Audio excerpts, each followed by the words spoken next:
La tormenta vino de madrugada, no como una noticia, sino como un juez que cae con furia sobre todo lo que había quedado a la intemperie. Marzo de 1934 tenía un frío filoso. El viento pampero empujaba la lluvia en cortinas grises que arrastraban olor a tierra húmeda y a leña quemada. Clara Méndez Villalba caminó sin pensar en la coherencia de un plan. Se dejó llevar por el único impulso que le quedaba en el cuerpo, el mismo que había hecho que alguna vez, niña, saltara las verjas del jardín para alcanzar un libro que se le había escapado entre las sombras de un salón. Esta vez, el salto era provisional, definitivo y, sobre todo, desesperado. ¿Puedes imaginar qué se siente cuando el mundo que conociste se transforma en un conjunto de puertas cerradas? Para Clara, las casas de su infancia, aquellas habitaciones con piano y perfiles de familia en fotografías, se habían vuelto espacios de espera hostil. Su padre, Augusto, ya no era el hombre de antaño. El declive económico que había empezado como vergüenza había terminado en deuda y en silencios más pesados que cualquier reproche. Laura, su madre, transitaba entre la resignación y la desesperación con una religiosidad que no alcanzaba para ponerse rojos al hambre ni a la costumbre cruel de otras personas. Y Bernardo Taboada, comerciante de telas y prestamista con manos bien curtidas por la codicia, apareció como la cifra final. Una promesa de orden envuelta en contratos y sonrisas que olían a cálculo. Clara había sido educada para saber qué palabra usar en cada salón. Francés para las reuniones, música para los fines de semana, una sonrisa para los hombres que contaban dinero. Sus dedos recordaban la blancura del piano como si fuesen mapas. Su lengua sabía ubicar el verso correcto en los discursos sobre honor.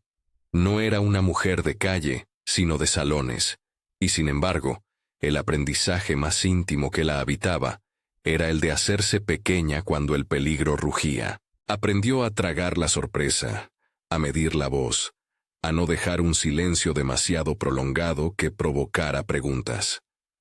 La huida comenzó la noche que Clara decidió que ya no había espacio para más silencios. No fue una decisión teatral. Fue la acumulación agotada de miradas que prometían posesión y las palabras que parecían facturas. Arreglamos todo si aceptás. Sabía que en el contrato de Bernardo había condiciones que iban más allá del comercio de telas. Era una transferencia de su voluntad disfrazada de redención familiar. Ella no lo llamó abuso con el verbo ardiente que hoy tenemos. Lo nombró en su cuerpo, en el temor que palpitaba con la fuerza de un animal.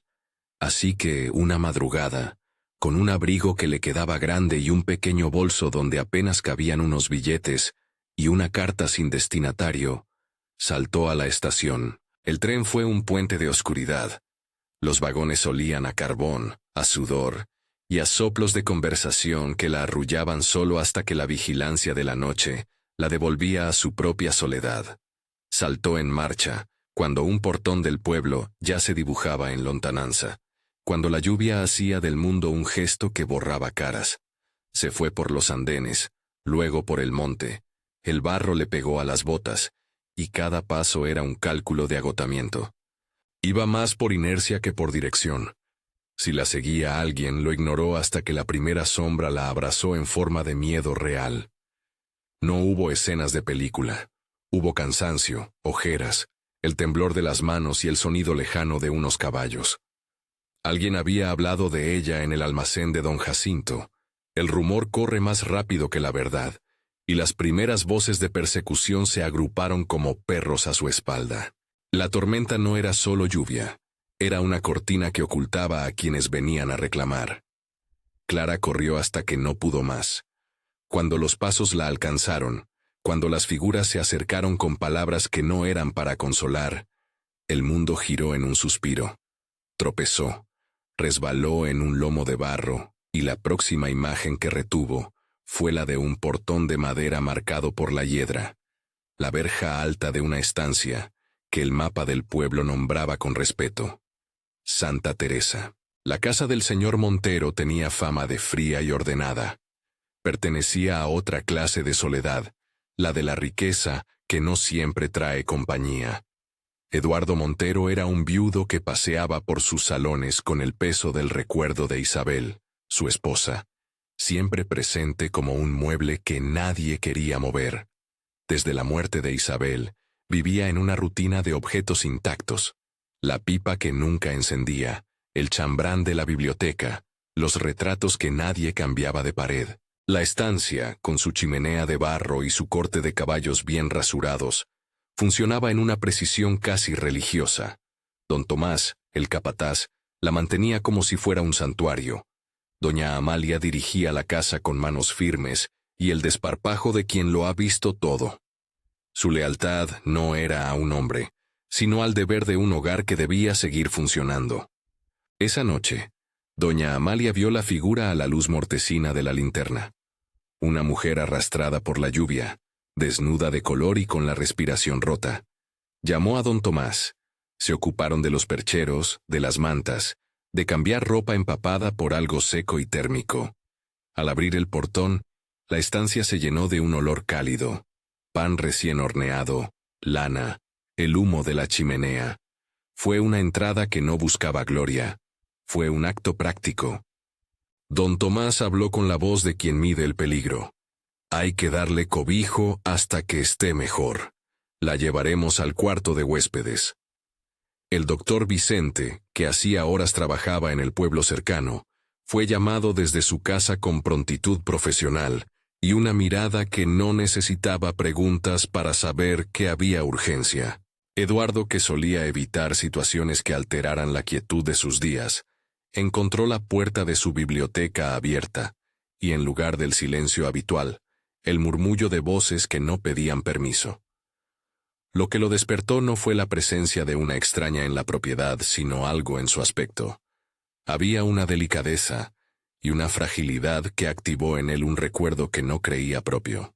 Recordó a Isabel riendo en la cocina, encendiendo la radio con un gesto torpe, o la manera en que recogía las migas sin hacerse notar. El encuentro no fue una aparición cinematográfica. Fue un cruce de miradas breve, humano y casi tembloroso.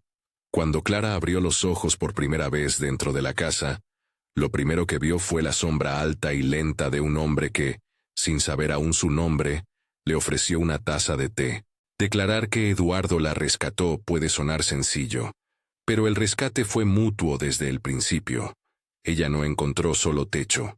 Él, en la presencia de aquella joven fragilidad que no pedía nada, halló una grieta por donde el sol de la memoria se colaba. La compasión no es moneda que se gaste sin retorno. Es un tejido que nace entre dos hilos rotos. Mientras doña Amalia le secaba el cabello y el doctor, Vicente le tomaba la temperatura con manos serias que no vestían juicio, Eduardo se permitió escuchar lo que la voz de Clara recién salía a decir. Palabras cortas, entrecortadas, con un acento que traía salones y un registro de educación que, de algún modo, lo sorprendió. No era la imagen del desastre que imaginan las historias.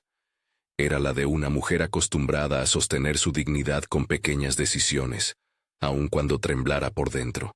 En los días siguientes, la estancia Santa Teresa desplegó una rutina que tenía la exactitud de un reloj, pero el latido de algo humano. Clara fue instalada en el cuarto de huéspedes con una manta que olía a lavanda y a jabón de hogar.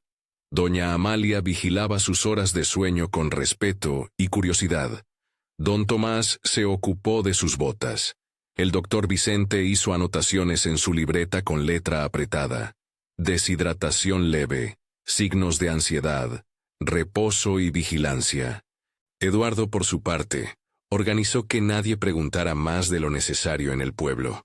Sabía que el rumor podía una vez más convertirse en fuego. Sabía, por ello, que la discreción debía ser orden litúrgico. Poco a poco, en la intimidad de la biblioteca, el diálogo entre Clara y Eduardo fue componiendo una música paciente. Él le traía libros que, por respeto a su educación, ella aceptaba con sorpresa y con un rubor que no era solo por la lectura. Había en esos volúmenes una puerta a un pasado que aún le pertenecía. Charlaban de Proust, de versos que calmaban los nervios, de la manera en que la lluvia golpea distinto según la región. Eduardo habló poco de Isabel al principio. Su voz se deslizaba hacia recuerdos como quien acaricia un mueble antiguo, con cuidado, casi en susurro. Ella, temerosa de herir, evitaba a veces preguntar, pero las noches largas conceden confianza. Le contó de su infancia, del piano que dejó de tocar, de cómo su padre se había perdido en las apuestas, de cómo su madre tenía las manos ásperas por tanto trabajo. Los flashbacks se hicieron parte de la narración. Clara veía, en pensamientos nimios, la sala donde aprendió piano, la música que la enseñó a ordenar palabras. Eduardo veía la imagen de Isabel pegada a una ventana, mirando la misma lluvia que ahora azotaba la estancia. Esas imágenes no eran simples postales, eran mapas que explicaban por qué ambos llegaban a ese encuentro con tanto equipaje emocional. No se trataba de blancos perfectos ni de culpables absolutos. Eran humanos con cicatrices que aún supuraban, a veces, y con capacidad para curar cuando se lo permitían. La comunidad del pueblo reaccionó como suele hacerlo la gente pequeña, con susurros que viajaban desde el almacén de don Jacinto hasta el confesionario del padre Luciano. En el pueblo, las palabras tenían la textura de la verdad y de la fantasía a la vez. Se tejían rumores y se dejaban caer como monedas en una caja. Algunos los tomaban, otros los ignoraban. Bernardo Taboada, por su parte, se enteró con la rapidez de quien tiene influencias. Su respuesta fue la de alguien que no tolera el quiebre de un plan. En su cabeza, Clara era una pérdida económica que debía ser saldada. En su boca, las exigencias eran siempre a nombre del orden y del honor de la familia Méndez Villalba. Nunca la vio como persona completa, sino como cifra, un compromiso, una cuestión de negocios que debía cerrarse. Mientras tanto, en Santa Teresa, la salud de Clara no era solo física, era un trabajo lento de recomposición de identidad. Aprendía a no responder con el cuerpo a las miradas que la habían hecho pequeña. Aprendía a caminar dentro de una casa donde la noche no era sinónimo de expectativa. Se le permitió llorar sin preguntas. Se le permitió también reír con timidez cuando doña Amalia le habló de recetas y de cómo se curaban los resfriados.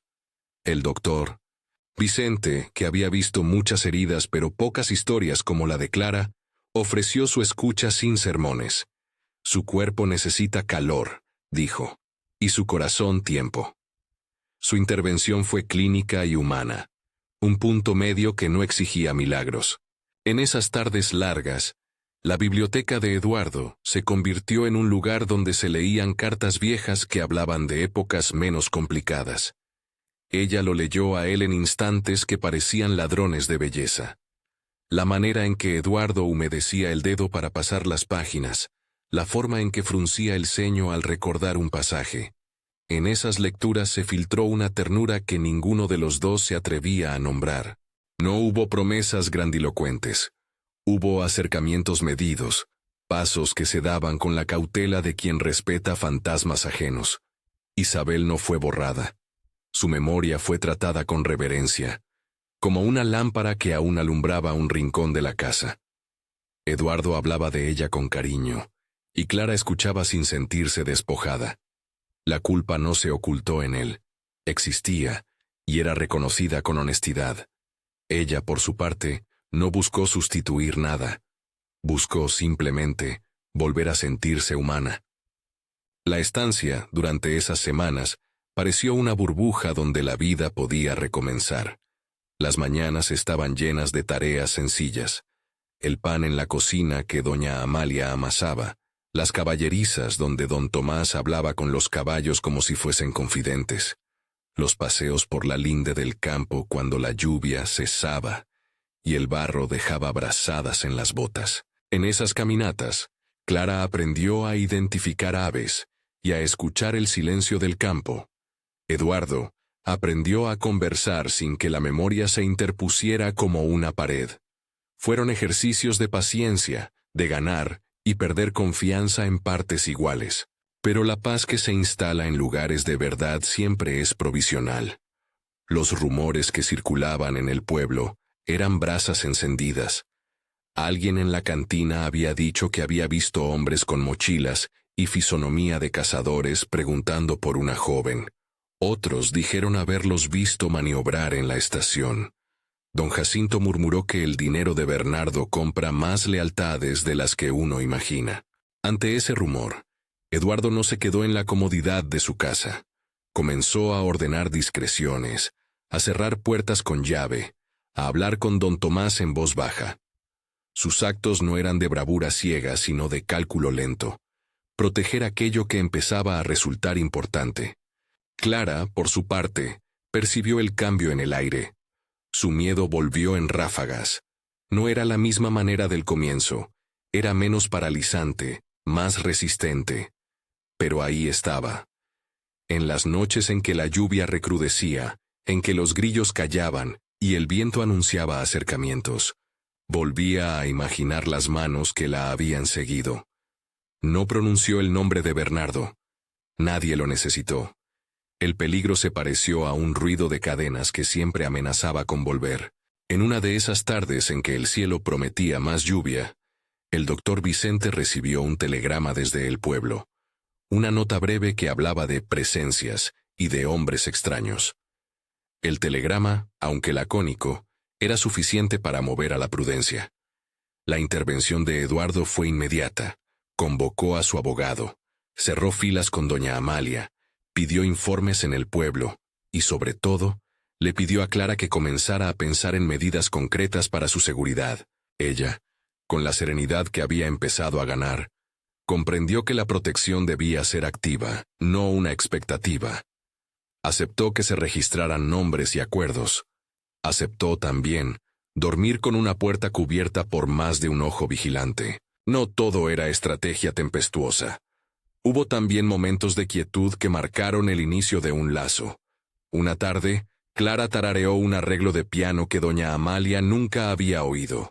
Eduardo la miró sin saber qué hacía su pecho. Le pidió que tocara en el salón pequeño, solo para el sonido de la casa, y ella lo hizo. El instrumento, aunque desafinado por el tiempo, guardaba la calidez de las manos que lo habían cuidado. La música llenó los corredores con un perfume antiguo. Fue un instante de belleza pura. El dolor del pasado quedaba atrás como una nube que se disipa. No fue una épica de pasión inmediata. Fue la construcción lenta de la confianza. Cada nota que salía del piano era una palabra nueva que se añadía a un idioma compartido. En la cocina, doña Amalia le enseñó a Clara a amasar pan con la base de harina que guardaban para las emergencias. «Las manos se acuerdan», dijo la ama de llaves con una sonrisa que contenía siglos de experiencia. Clara, al tocar la masa, sintió que también su cuerpo recordaba algo de ternura. La textura del pan, el calor del horno, el simple acto de alimentar. Aprendió a estar en la casa sin sentirse vigilada por miradas predatorias. Aprendió que un hogar puede ser un espacio seguro si quienes lo habitan lo hacen así entre sí. Pero la penumbra del peligro no desapareció. Se empezó a notar la presión en el pueblo. Don Jacinto repetía historias. Algunos vecinos empezaron a mirar a la estancia con curiosidad, salpicada de juicio. Eduardo y Clara entendieron que no bastaba el refugio físico. También había que lidiar con la opinión pública y con las listas de favores que movían a ciertos hombres. Ese conocimiento los obligó a pensar en medidas más contundentes. No eran hechas de ostentación, sino de sentido práctico. Testigos que firmaran declaraciones, una palabra del padre Luciano que corrobore un asunto de honor, y la intervención del doctor Vicente para certificar el estado de salud y peligro de Clara. En el fondo, ambos sabían que la tranquilidad que respiraban en la biblioteca y en los paseos a caballo era frágil, una porcelana que podía romperse si alguien lanzaba una piedra. El peligro, aunque aún invisible, tenía la lógica paciente del que espera para atacar. Era una suma de gestos que, en su correlato, exigía una respuesta también paciente. Y así, cuando la noche se cerró una vez más sobre Santa Teresa, Con el compás regular de un reloj en la sala y la respiración tranquila de su entorno, Clara miró por la ventana empañada y sintió cómo la lluvia dejaba de ser solo agua. Era un recordatorio de que había cosas que no podíamos controlar. Afuera, la llanura se perdía en sombras. Dentro, una lámpara dejaba un círculo tibio en la mesa de lectura. Ese contraste le pareció a Clara una metáfora exacta de su vida en ese momento. La claridad contenida en una casa que protegía, y la oscuridad que, probablemente, todavía la perseguiría. Hubo una noche, semanas después de su llegada, en la que un soplo de viento más fuerte que los demás les trajo un mensaje no deseado. Un mensajero del pueblo, con las botas llenas de barro, llegó a la estancia y pidió hablar con Eduardo. Traía en la mano un papel que decía, con letra nerviosa, que habían visto a hombres merodeando por la vieja estación y que Bernardo había puesto precio a la localización de la joven. La noticia cayó en la sala como una piedra en un estanque tranquilo. Las ondas se multiplicaron. Eduardo dobló la hoja con lentitud y la guardó en el bolsillo de su chaleco. Sus ojos, que habían aprendido a contener la emoción, se volvieron más firmes.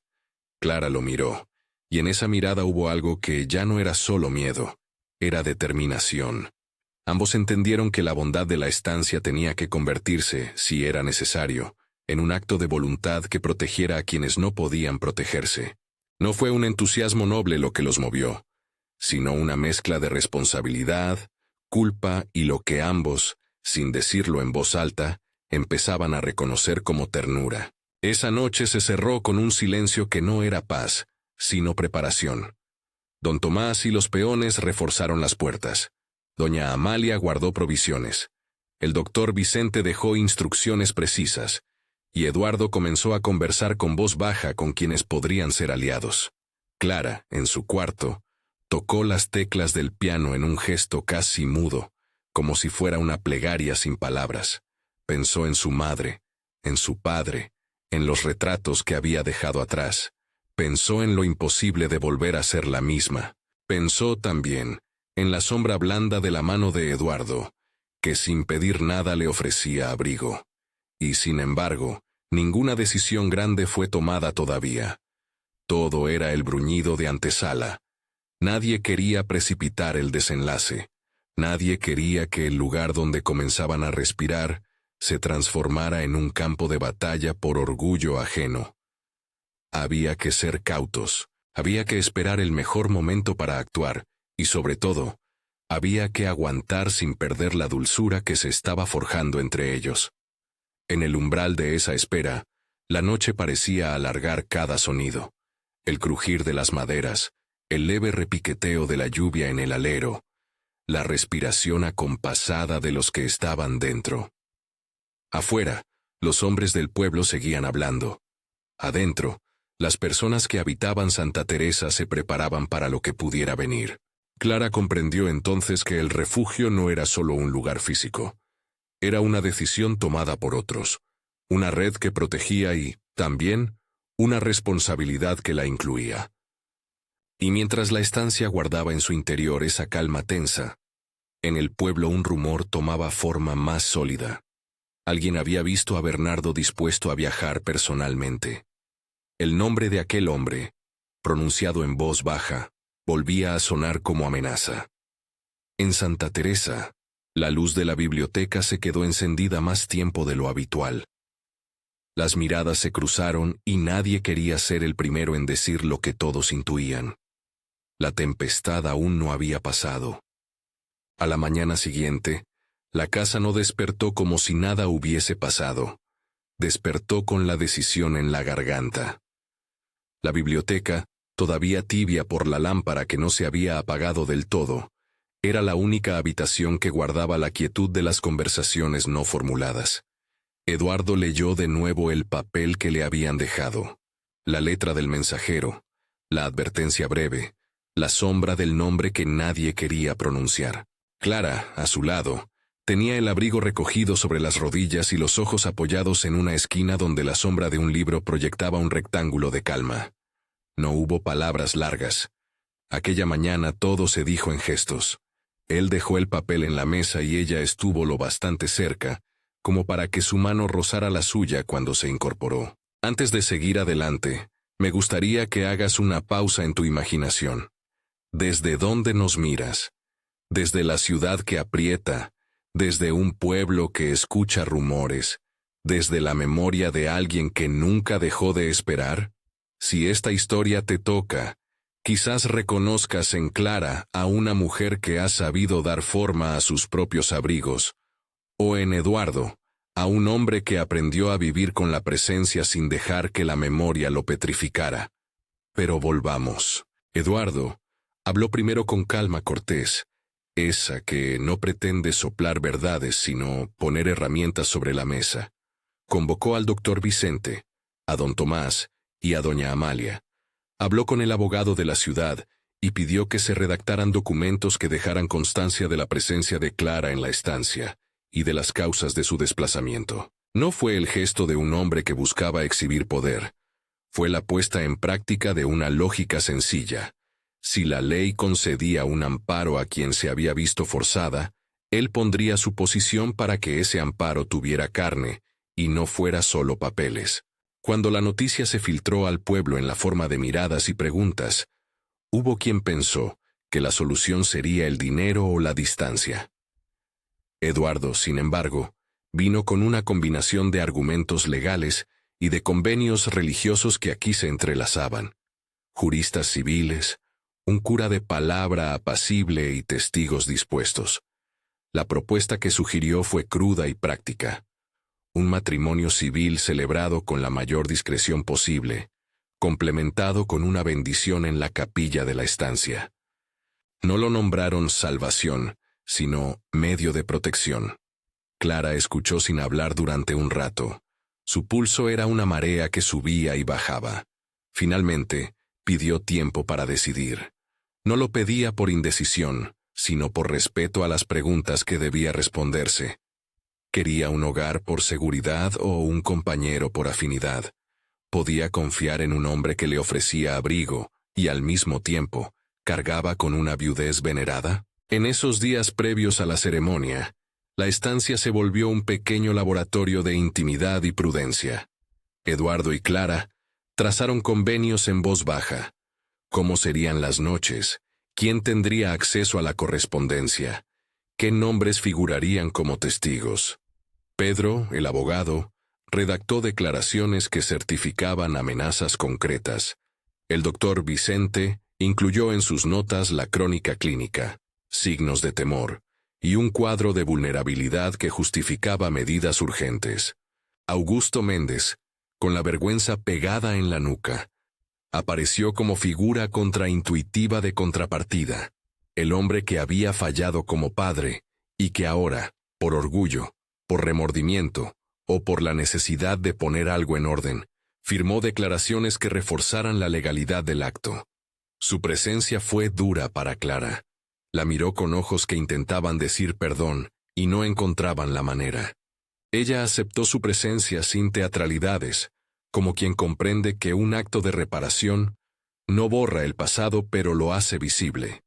El padre Luciano, hombre de sotana humilde y de historias largas, accedió a oficiar una ceremonia que no buscaba la pompa del pueblo, sino la intimidad de una elección. La capilla de la estancia era pequeña, con bancos de madera y vitrales modestos, que filtraban la luz de la tarde como si el mundo se pusiese en pausa. La fecha se fijó con rapidez, no por prisa sino por la prudencia de cerrar lo que podía ser usado en su contra.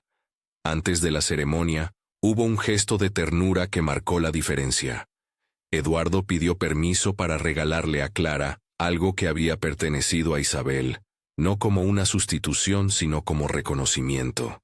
Fue un pequeño broche de plata con una esmeralda, la pieza que Isabel solía prender en el cuello en ocasiones de gala. Lo llevó en la palma de la mano con la incomodidad de quien ofrece algo íntimo, para que lo protejan. Clara lo tomó y lo sostuvo contra su pecho un instante, no para apropiarlo, sino para confirmar que la memoria no se robaba la vida presente. Lo llevaré como recuerdo, dijo en voz baja, no para borrar nada, sino para nombrar lo que fue. Fue uno de esos actos que enseñaban a los otros cómo moverse entre reverencias. El matrimonio se celebró en la capilla con la discreción que Eduardo había pedido. El coro, reducido a unas voces que más recordaban cantos antiguos que letras nuevas, entonó himnos que no eran espectáculo, sino sostén. El ritual civil se completó con declaraciones formales. El cura recitó la bendición que su oficio dictaba. No hubo grandes discursos, solo silencios elocuentes y miradas que se encontraron en la penumbra de la capilla. Clara dio su consentimiento con firmeza. Eduardo lo hizo con la suavidad del que sabe que una promesa no es una cura, sino un compromiso de cuidado. Cuando se pronunciaron los nombres delante de los testigos, la sensación fue de alivio contenido. No fue la coronación de una pasión inmediata. Fue el gesto deliberado de dos personas que optaban por una vida en común como forma de protección y de compañía. La noticia llegó al pueblo, como era de esperarse, en susurros y en miradas controladas. Bernardo, que había esperado aritméticamente recuperar lo que consideraba suyo, entendió que la jugada no iba a ser sencilla. Su ira no se manifestó en golpes, sino en comercio.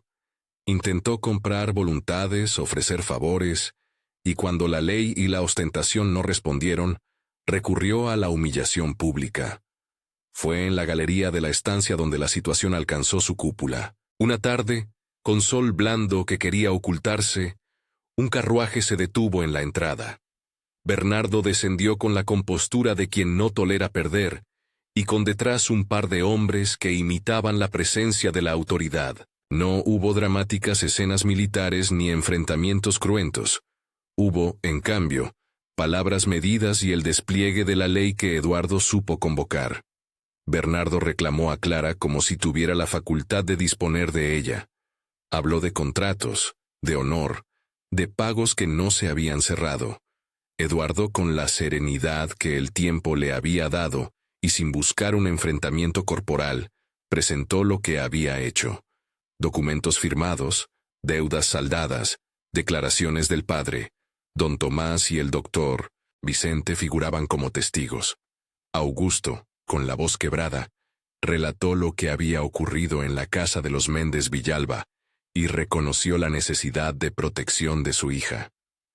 La plaza estaba llena de gente que escuchaba como quien observa un duelo de palabras. Bernardo, que había contado con la posibilidad de imponer el miedo, vio cómo su estrategia se desbarataba ante la evidencia y la firmeza. El momento definitivo llegó cuando Bernardo, en un arrebato, intentó humillar a Clara con una frase que pretendía restarle dignidad. Ella, cansada de ser pequeña, se levantó y habló con voz clara, sin aspavientos. Dijo su nombre entero, nombró su elección y negó con firmeza digna cualquier pretensión que la degradara. Fue un instante de autoridad interior que no buscó venganza, sino el triunfo de la palabra propia.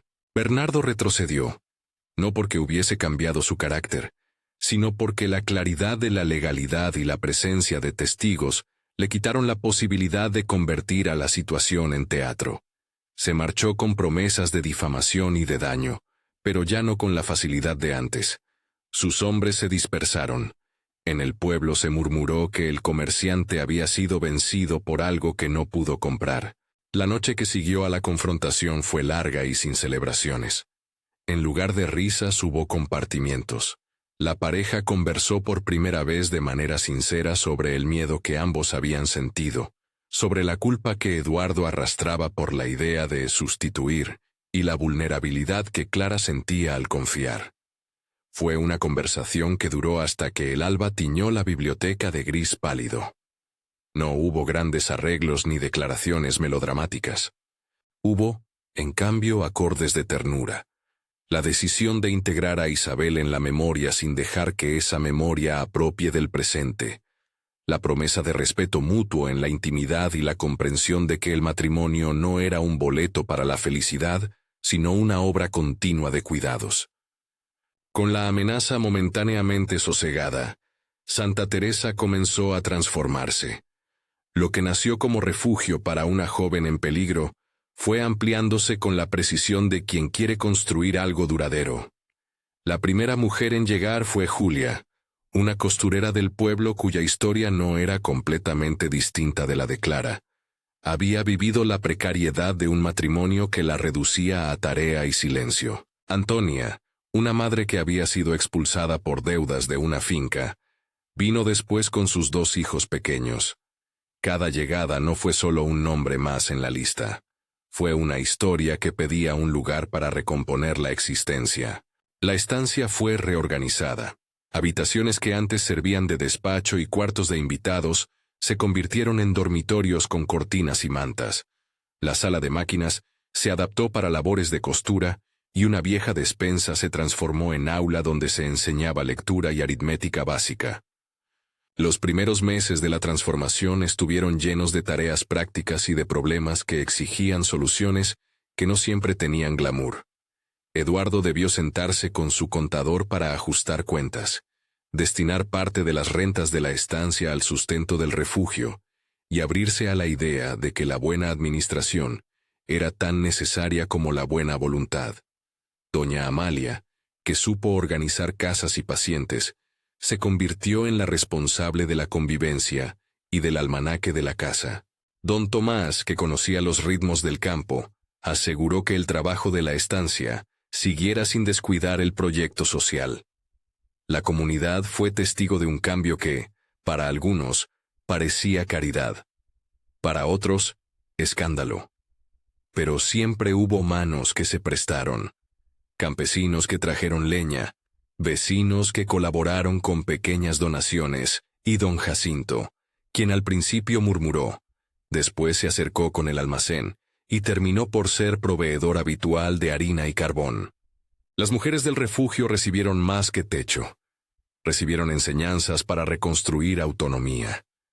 Julia abrió un taller de costura que pronto se volvió próspero. Antonia aprendió a llevar libros al aula y a organizar comedores comunitarios. Otras aprendieron oficios, a leer cartas, a atender pequeños comercios. Clara, que en sus días de ciudad había aprendido francés y piano, impartía clases para quienes querían recuperar la educación perdida. No se trataba de volver al pasado señorial, sino de ofrecer herramientas para que cada una pudiera sostener su vida. La estancia, con el tiempo, fue un lugar donde la palabra protección se entendía como acceso a medios de vida, a derecho a decidir y a poder decir no, sin temor. La prensa pequeña del pueblo, que al principio hablaba en voz baja y latería, pronto perdió la tentación de la chismografía y empezó a ver el valor práctico de lo que allí se gestaba. Historias que en otros lugares serían objeto de escarnio, se convirtieron en relatos de recuperación. La voz del padre Luciano fue importante, no por su autoridad impositiva, sino por su capacidad de traducir el gesto en valores. Habló de hospitalidad cristiana, sí, pero también de responsabilidad social. Fue su prédica la que terminó de inclinar a algunos para colaborar en vez de criticar. Con el paso de los años, la estancia se fue convirtiendo en un modelo. Otras familias, con menos recursos, tomaron la idea de recibir a quienes estaban en riesgo. Clara tuvo la oportunidad de volver al pueblo, en jornadas donde las mujeres del refugio cobraban cartas y donde se organizaban ferias de producto. La vida cotidiana de Santa Teresa aprendió a incluir el rumor habitual de una casa con niños, la voz de mujeres tejiendo en la sombra de la galería, y el sonido constante de un piano que, de vez en cuando, pronunciaba melodías sanadoras. En diciembre de 1936, la casa vibró de otra manera. Nació Marina. Su llegada fue aguardada con la mezcla de ternura y trabajo que caracteriza a los nacimientos, que transforman un hogar en familia. La criatura llegó una madrugada fría, con la luna como testigo y el murmullo de las tareas que no podían detenerse. Doña Amalia, con años encima pero dedos de experta, dirigió la entrega. El doctor Vicente estuvo presente con la profesionalidad que lo definía. Eduardo sostuvo la mano de Clara con el temblor de quien aprende que la paternidad no borra el pasado, sino que lo pone en un nuevo registro. Marina nació con un llanto claro y una frente rosada que parecía prometer constancia. Fue un momento de alegría sobria, de lágrimas pequeñas y de agradecimiento contenido. La crianza de Marina fue un acto compartido. No estuvo ausente Isabel como recuerdo reverente. La fotografía en el salón, el broche de esmeralda que a veces Clara usaba en ocasiones señaladas, eran recordatorios que enseñaban a la niña a mirar con respeto hacia quienes vinieron antes. Pero Marina no creció bajo la sombra de una ausencia que oprime. Creció envuelta en voces, en historias y en manos de mujeres que la cuidaban con ternura colectiva. A los pocos años, su risa resonaba por la galería, y su presencia se convirtió en símbolo de la continuidad. El amor que había empezado como protección, ahora producía fruto. Los años siguientes fueron de consolidación. La estancia compró terrenos cercanos para ampliar huertos y viñedos. Organizó una pequeña escuela donde antiguas residentes enseñaban a niñas de la comarca y constituyó un modesto fondo solidario que ayudaba a otras familias en crisis. Hubo dificultades económicas, hubo chismes que en ocasiones pretendían volver a sembrar dudas, pero la red que se había formado era más sólida que lo que la rumorología pudiese quebrar. Don Jacinto, que al principio fue un murmurador, terminó celebrando con un asado en la plaza, cuando recibieron a la primera familia que reingresó a la ciudad, con recursos suficientes para rehacer su casa. Las historias individuales merecen un lugar. Julia logró abrir un pequeño taller en la plaza. Antonia, después de años de esfuerzo, montó una panadería que proveía de alimento no solo a la estancia, sino a vecinos que en otro tiempo la habían mirado con recelo. Mujeres que llegaron con miedo se fueron con oficio. La estancia fue, poco a poco, un núcleo donde la dignidad recuperada se podía ver en las manos, en las voces más seguras, en la libertad de decir no. Clara, que había llegado con el abrigo grande y las botas embarradas, aprendió a ponerse a la altura de su propia fortaleza. Trabajó en la administración del refugio, enseñó piano a quienes lo quisieran, y en las noches habló con mujeres jóvenes sobre cómo sostener una vida que no se borre. Para Eduardo los cambios fueron también internos. Aprendió a abrir su duelo y a permitir que la memoria de Isabel coexistiera con la nueva compañía. No fue fácil. Hubo noches en que volvía a ver la silueta de la mujer que amó y que ya no estaba. Hubo atardeceres donde el peso de la responsabilidad lo hacía rígido. Pero encontró en la convivencia diaria, en la respiración del hogar y en el trabajo común una manera de redimir la parálisis. Su relación con Clara fue siempre delicada, con acuerdos claros, con espacios respetados, con noches en las que se hablaba de libros y de música más que de promesas imposibles. Cuando la intimidad llegó a ser parte de su vínculo, fue en un marco de paciencia y de consentimiento. Caricias lentas, miradas que preguntaban y respuestas que afirmaban, hasta que el cuerpo fue una conversación más entre dos. El invierno de 1942 llegó con lenguas de verano que parecían menores después de la guerra que se respiraba en el mundo lejano. En la estancia, era un año en que el rostro de Marina, ya de 6 años, corría libre por la galería. La casa lucía madura en su equilibrio. La fotografía de Isabel seguía en el salón, pero ahora rodeada de otros retratos. El refugio funcionaba con la maquinaria de lo cotidiano.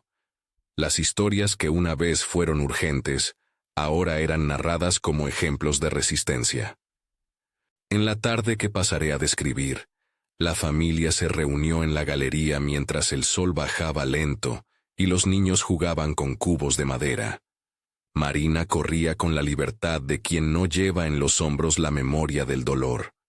Eduardo la miraba con ese orgullo contenido que no busca elogios. Clara estaba sentada con una colcha sobre las rodillas, leyendo un libro en voz alta y riendo cuando la niña inventaba palabras. Doña Amalia, más enjuta que antes pero con la misma firmeza, repartía té para los visitantes. Don Tomás conversaba con un vecino sobre las próximas siembras.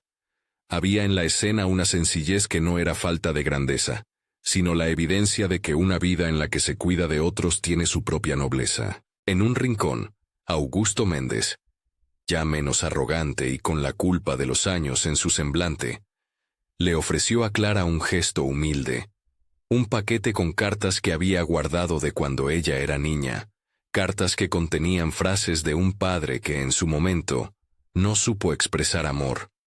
Ella lo tomó, lo leyó y no hubo grandes declaraciones. Hubo un abrazo lento que fue más efectivo que cualquier palabra. Bernardo, en contraste, vivió sus años alejados, con negocios que no siempre prosperaron como él quisiera. Su figura se volvió más pequeña en la anécdota del pueblo. Don Jacinto, en cambio, aparecía ahora con una mesa para la feria anual de la estancia, donde las mujeres del refugio vendían sus productos. La última escena no pretende ser una moraleja. Es la constatación de algo que creció con trabajo, la certeza de que el amor puede ser un abrigo pero también una tarea cotidiana. En la galería, con una brisa que venía del llano y mecía las cortinas, Eduardo tomó la mano de Clara y, sin dramatismos, dijo algo que parecía cerrar y abrir a la vez. No te he salvado. Nos hemos cuidado. Ella apretó su mano con ternura y respondió, no quiero que me salven. Quiero que me miren y que caminen conmigo. Marina, desde su juego, levantó la vista y rió, sin saber que su risa era la prueba más certera de que la vida puede rehacerse. Si esta historia te tocó, compártela con alguien que necesite recordar que la protección puede ser elección y que la memoria puede convivir con la presente ternura. Si te interesa escuchar más relatos que hablen de segundas oportunidades y de hogares que transforman la comunidad, acompáñanos en próximas narraciones. La estancia Santa Teresa siguió siendo, en los años que vinieron, un punto de encuentro, un lugar donde el pasado se respeta y el presente se cuida. La historia de un viudo rico y de la joven que rescató no es una fábula de rescates heroicos. Es la crónica de dos personas que eligieron protegerse mutuamente y de una comunidad que aprendió a convertir el refugio en acción concreta. No hubo milagros fulminantes ni soluciones fáciles. Hubo decisiones repetidas, paciencia en el día a día y un trabajo colectivo que permitió que la palabra hogar recuperara su sentido más noble. Y en la galería, en las tardes largas, a veces se escucha una música de piano que parece decir lo mismo que la casa. Aquí se hizo la vida, con respeto, con ternura y con la voluntad de cuidar.